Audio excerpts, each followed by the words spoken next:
اور کانگریس کو اس بات کا ادراک ہو چکا تھا کہ مسلمان ایک اقلیت نہیں بلکہ 8 کروڑ کی آبادی رکھنے والی ایک علیحدہ قوم ہے، جن کو ساتھ لیے بغیر انگریزوں سے چھٹکارا ممکن نہیں۔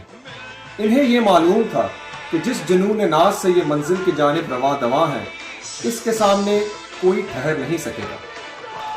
جسے اجالے کی جستجو ہو، اسے ٹھہرنا کہاں گوارا، یہ وہ سفر ہے کہ جس کی منزل نہ یہ کنارہ نہ وہ کنارہ۔ جنون سے اور عشق سے کوئٹ انڈیا موومنٹ کی ناکامی کے بعد مدارس کے ایک کانگریسی رکن راج گوپال آچاریہ نے ایک فارمولہ پیش کیا جسے CR فارمولہ کہتے ہیں۔ اس فارمولے کے بنیادی نکات یہ تھے کہ مسلمان کانگریس کے ساتھ مل کے آزادی کی جدوجہد کریں اور بعد میں صوبے مرکز سے علیحدہ ہونا چاہیں تو ہو سکتے ہیں۔ اس فارمولے کو کانگریس نے ہی رد کر دیا، لیکن پہلی بار مسلمانوں کی ایک علیحدہ قوم کے تشخص کو تسلیم کر لیا گیا۔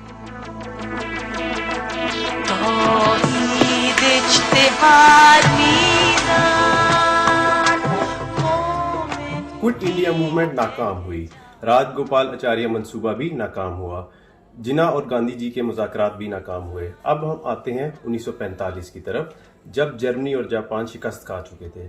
تاج برطانیہ نے ویول پلان پیش کیا۔ ویول پلان کے تحت مرکز اور صوبوں میں ایک ایڈمنسٹریٹو کونسل کی قیام کی تجویز پیش کی گئی۔ اس کے تحت کانگریس کو 6، مسلم لیگ کو 5 اور اقلیتوں کو 3 سیٹیں دینے کی تجویز دی گئی، اور مسلمانوں کی ان 5 سیٹوں میں سے 1 سیٹ کا انتخاب نان مسلم لیگ نے کرنا تھا۔ قائد اعظم محمد علی جناح نے یہ تجویز اس وجہ سے مسترد کر دی کیونکہ مسلمانوں کی برصغیر میں مسلم لیگ کے علاوہ کوئی نمائندہ جماعت نہیں ہے۔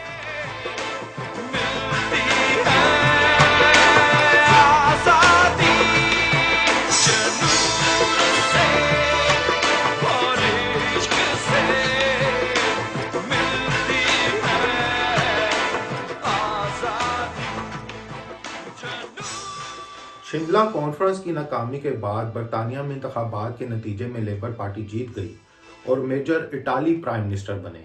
لیبر پارٹی نے ہندوستان میں دسمبر 1945 میں وفاق اور 1946 میں صوبوں میں عام انتخابات کروائے، جن میں مسلم لیگ کا نعرہ علیحدہ وطن جبکہ کانگریس کا سلوگن متحدہ ہندوستان تھا۔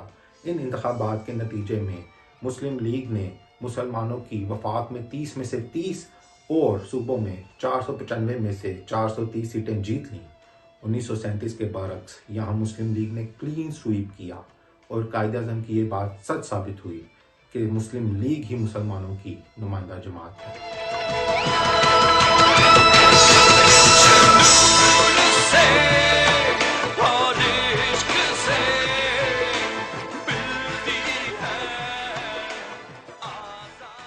انیس سو 45 اور 46 کے انتخابات کے بعد بننے والی حکومت کو حتمی شکل دینے سر اسٹیفرڈ کرپل کی سربراہی میں ایک کیبنٹ مشن نامی وفد ہندوستان آئے۔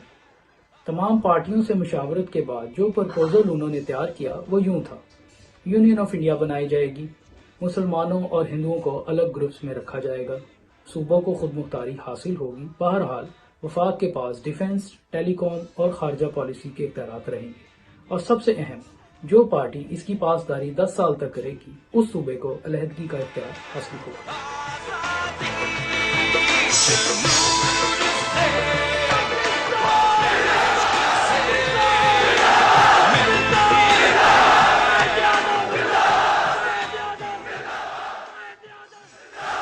کیبنٹ مشن پلان کی شرائط کے مطابق مسلم لیگ کو حکومت بنانے کی دعوت دینی چاہیے تھی، لیکن وائس رائے نے کانگریس کے انکار کے باوجود ان کو منانے کی کوشش کی۔ قائد اعظم نے وائس رائے کے اس اقدام پر ڈائریکٹ ایکشن ڈے کی دھمکی دی اور کیبنٹ مشن پلان کو یکسر مسترد کر دیا۔ وائس رائے کو اس کا ادراک تھا کہ کانگریس مسلم لیگ کے بغیر حکومت نہیں چلا پائے گی، لہٰذا اس نے منت سماجت کر کے مسلم لیگ کو بھی حکومت کا حصہ بننے پر راضی کر دیا۔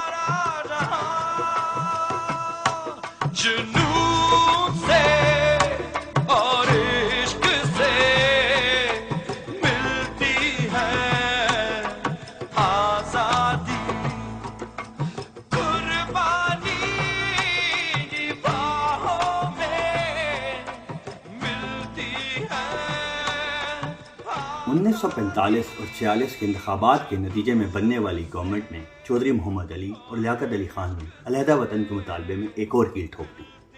انہوں نے ایک ایسا عوام دوست بجٹ پیش کیا کہ کانگریس اور انگریزوں کے چھکے چھوٹ گئے۔ اس کے علاوہ یہ لوگ نہرو کے کابینہ کے ہیڈ بننے کی خواہش کے آگے آہنی دیوار بن کر کھڑے رہے۔ دوسری طرف انگریزوں کو یہ احساس ہو چکا تھا کہ ہندوستان کی تقسیم ناگزیر ہے۔ مسلم لیگ اور مسلمانوں نے یہ ثابت کر دیا تھا کہ جلنے کے علاوہ پروانوں کی کوئی اور منزل نہیں۔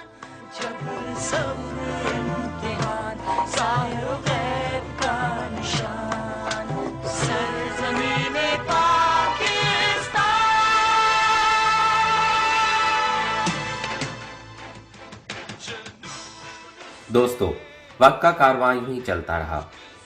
مسلمانوں نے جس خواب کے لیے تقریباً 1 صدی تک نیندوں کے احسان اٹھائے، جس منزل کو دیکھنے کے لیے اپنی آنکھیں تک بیچ ڈالی، آخر کار وہ منظر آ ہی گیا۔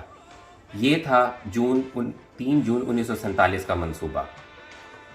اس منصوبے کے تحت آخر کار انگریزوں نے مسلمانوں کی جوہد مسلسل کے سامنے ہتھیار ڈال دیے۔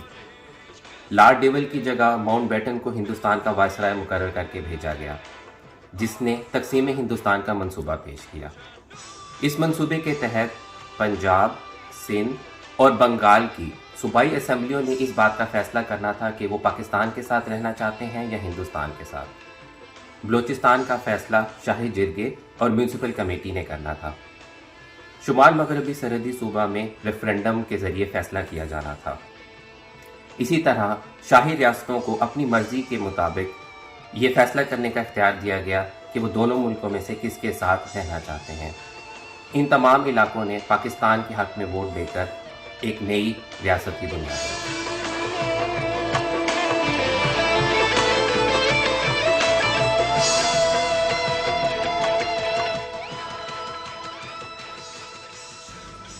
دوستو، حالات کی ستم ظریفی تو دیکھیے کہ جس شخص نے یہاں کی سرحدوں کا تعین کرنا تھا وہ پہلے کبھی اس علاقے میں آیا ہی نہیں تھا، اور اس کا اس علاقے کا مطالعہ محض کتابوں کی حد تک محدود تھا۔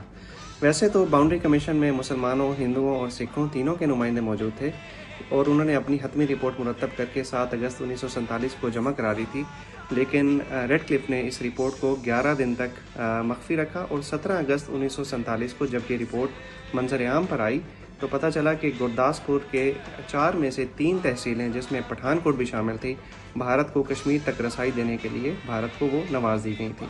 اسی طرح مشرقی پنجاب کا مسلم اکثریتی علاقہ، جس پر سراسر پاکستان کا حق تھا، فیروز پور، اسے بھی بھارت کو دے دیا گیا۔ اس طرح ریڈ کلف کی بدنیتی پر مبنی تقسیم نے دنیا کے ایک اہم خطے کو ہمیشہ ہمیشہ کے لیے غیر مستحکم کر دیا۔ اور عشق سے ملتی ہے آزادی، تنظیم اتحادی ماں، خاک پاک مہربان جیسے روح جسم و جان، جانتا ہے سارا جہاں،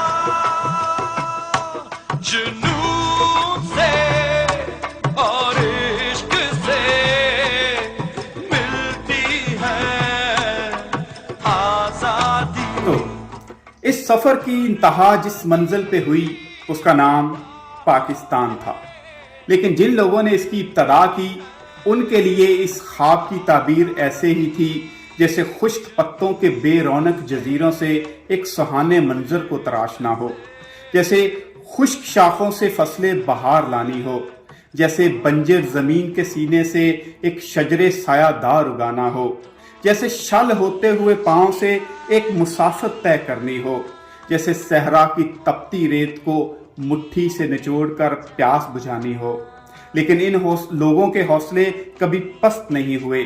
ان کے جذبوں کا یہ عالم تھا کہ میرے تن کے زخم نہ گن ابھی، میری آنکھ میں ابھی نور ہے، میرے بازوؤں پہ نگاہ کر جو غرور تھا وہ غرور ہے، میں اسی قبیلے کا فرد ہوں جو حریف سیلے بلا رہا، اسے مرغزار کا خوف کیا جو کفن بدوش صدا رہا۔ تو میرے غنیم نہ بھول تو کہ ستم کی شب کو زوال ہے، تیرا جبر و ظلم بلا سہی،